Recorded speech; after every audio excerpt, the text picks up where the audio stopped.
Hello, good morning. Today is the 14th of September, and let's run very briefly through what happened last week because we have a lot to talk about what will happen next week and how we can take advantage.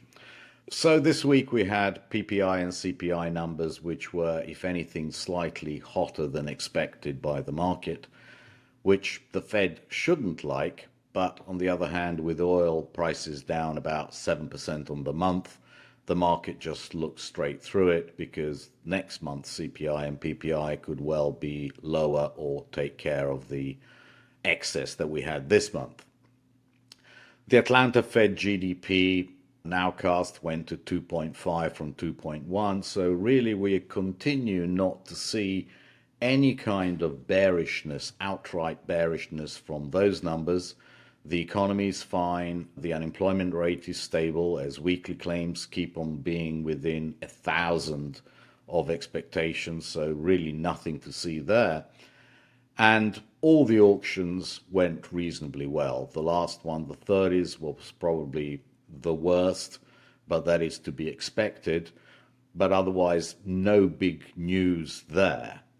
The one thing which was interesting is that we got an article from Nick Timiaras of, or however you pronounce it, from the Wall Street Journal, who some people consider to be Jay Powell's mouthpiece, hinting at the possibility of a 50 basis point rate cut, and that got the market excited on Friday. But really, at the end of the day, we closed very much unchanged from where we were on Wednesday. So the market is really undecided about what the prospects for the Fed are. And now let's talk about what happens next week, because really what happened last week is going to be completely unimportant come Wednesday. Right. So So Andy, let me just jump in there. The rally equities rallied 4% from Friday, the prior Friday's low, which was a very negative move ahead of that. The and Monday and Tuesday were not particularly good for equities either. The whole thing shifted on the Timorous article, that which came out on Wednesday.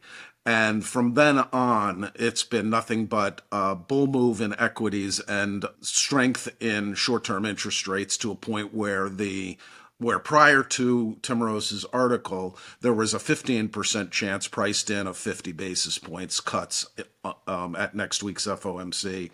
And by the end of the day on Friday, again, 2 days after Timoros's article, the pricing went out at a 50-50 chance. And so there's a lot of conjecture about whether it's a plant and that the Fed really does want to have its options open for 25 or 50.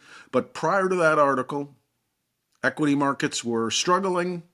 The bond market was expecting 25, and that changed it all. And it's unclear to me whether it should have. But we're going to operate with what we know now. And as we look into next week, it's important to note that no one knows what they're going to do. So for us as investors, we're trying to think of the scenarios that they are considering at the FOMC and then react to what they do. yes, absolutely. So let's go through the scenarios. One, the most important, the high level point to me is that whatever they do, it has to be consistent with their summary of economic projections. They will come out with dot plots of what they think the Fed funds rate is going to be in 2024, in 2025, and 2026, but they also will come out with their expectations for what unemployment will be, what GDP will be, and what PCE will be over those same periods.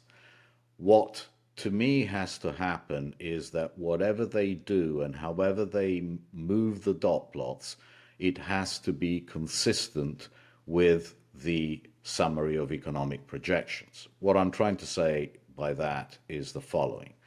If they keep unemployment rates steady, and if they keep the GDP steady, and if they keep the PCE steady, and then come out with a 50 basis point cut, they are going to upset the long end because it will seem they could correct it in the presser, but to start off with, it will seem like they want to steepen the curve.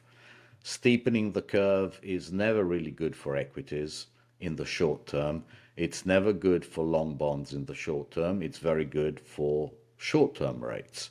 They come down quite fast, the curve steepens, and equities sell off with the long bond. So long assets, which we are long of, are not going to do well. But it's very unlikely that the Fed would not know that to start off with, and B, that they would want that outcome. So let's run briefly through the scenarios. The first one being a dovish 25. What do you think, Andy? Right. So I think that's the central case. It says the economy's doing okay. We're going to begin the process of removing accommodation, Yep. and Restriction. we are going to cut 25 now, and we'll be cutting along with our dot plot and along with the projections we've been making. And I would expect, the 2024 dot in a 25 basis point cut scenario. It's pretty unlikely to me that that would, if and they did a dovish 25. To me, they're going likely to have to show that there's going to be another 75 basis points cut between now and 2024, between then and 2024, which means at least 150 basis point cut. So it's a little tricky when you look at the 2024 rate, how they get dovish enough to say, we're doing 25 now, but we may do 50. We will do 50 on one of the next two meetings. So it's a subtlety. But I think that's the most likely outcome is that they stay on track, which is expect the unemployment rate to rise modestly, which is already their projection. Expect the GDP to be at trend, which is already their projection, and expect the PCE, the core PCE, to be maybe a little lower than their 2025 projection in the past, but not dramatically lower. And that would be the dovish 25, which I think is the most likely. And that actually should not really upset any market apart from possibly the very short end of the bond market, which is already discounting much more. But it certainly won't upset the long end. And if the long end is not upset, then that shouldn't upset equities either.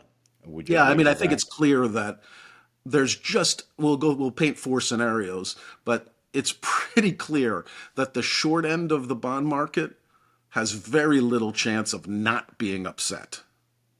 There is a massive a dovish 50 that might get the short end excited, but the odds of a dovish 50 is what markets are pricing. Yeah. Now, the dovish 50 would have to imply, to be consistent, would have to have quite quite a bit higher unemployment, lower GDP, and lower PCE. 100%. That would not upset the long end because the lower PCE is fine. The long end will price off the real rate. That really wouldn't be too bad. It would probably be great for equities because people will be, the initial reaction will be to buy, in which we would actually sell because that is a long-term bearish signal for the economy.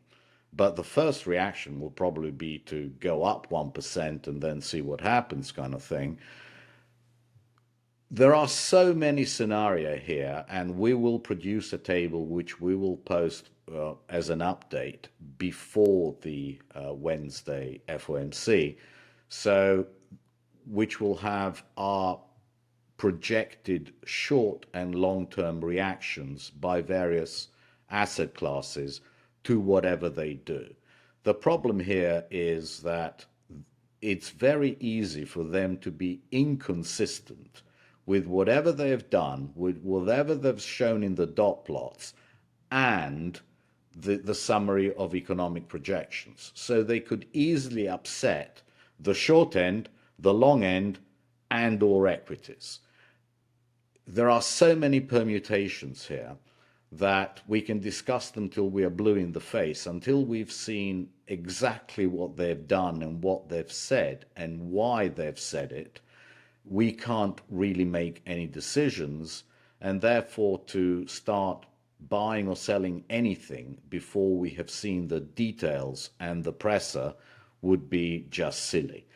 But be assured we will send you out a schematic of what we expect and why, and then we will send you an email or post on the website so you know exactly what we will be doing as a result of whatever transpires on Wednesday. Having said that, I mean, we could go on about the FOMC forever, but to me, what's really going to be interesting is also retail sales, which comes out on Tuesday. Now, we hear a lot about unemployment or fear of unemployment. And I think the first thing a normal person would do if he feared unemployment in the slightest is to cut back on expenditure. We have not seen any drop in retail sales at all. And that to me would start becoming some sort of a leading indicator that people are fearful of unemployment. But if retail sales continues apace, growing without any problems, Andy, why would we assume that there is any chance of a spike in unemployment? I just don't get it. Yeah, I mean, you and I have been pretty consistent about this, saying that the economy is slowing and inflation is coming to target, but the economy is pretty good. There's no signs of the imminent recession that many of our peers and many Fed watchers who are suggesting an aggressive cutting schedule, and the pricing in the Stern market, which expects at a minimum significant reduction in restriction, probably to accommodation, and at a maximum, an imminent recession priced into the Stern market. We don't see that. And so the real question for me is, on strong data, we had strong CPI and PPI data relative to expectations, which should have been bad for the short-term interest rate market, and furthermore, and better for equities and worse for the long end than, in terms of equities relative to bonds. But the market was not at all interested in that strong data. My view on strong data is the market's set for weak data. It has seen weak data for, 3-4 months and is vulnerable to strong data. But it needs more than just one data point to shake and it needs the Fed not to validate the pricing in its actions and press conferences and dots for the short end to back up much. But is it possible you could get an extreme reaction back out to, say, 4% on 2-year notes in a hot retail sales number? Sure, but then the Fed certainly can't be dovish. Yeah. No, And they I might, don't and think. they always are. Yeah, the 2-year note isn't going to move that much just on one set of retail sales, given that the next day we have the FOMC. But it would start giving me the impression that there is a chance that what is being currently priced in has any kind of possibility of being achieved in reality.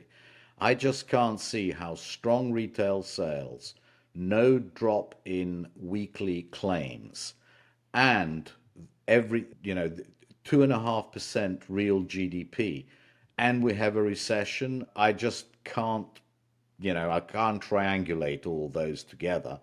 So I have to see some weakness in data to even start believing the possibility that that the Fed will cut as fast as the Stern market is pricing. And that is why we have the barbell. That's why we have abandoned the belly.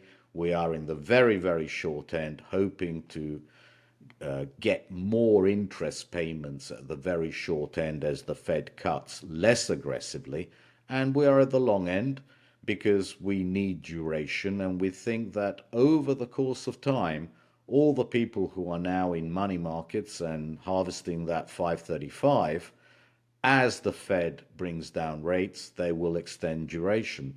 And there's no point in extending duration to the 1 year sector or the 2 year sector because they're already pricing in much more than the Fed is probably going to cut. So the only place you can be in the bond market is around the 10 year area because the real interest rate that you're currently getting is around 1.6, 1.65, and that could easily come down to 1.5, in my opinion. Is it a wonderful buy? Is it the buy of the century? Absolutely not. But it's not an awful rate for the time being, and we're looking for it to slowly, slowly over time improve, and we will get something out of it. In any case, high level point, we will produce a schematic, we will send it out to you probably on Tuesday, and we will naturally, immediately after we've seen the details of the presser and the summary of economic projections, tell you what is most likely to happen to each asset class and trade accordingly. Sounds great. See you next week.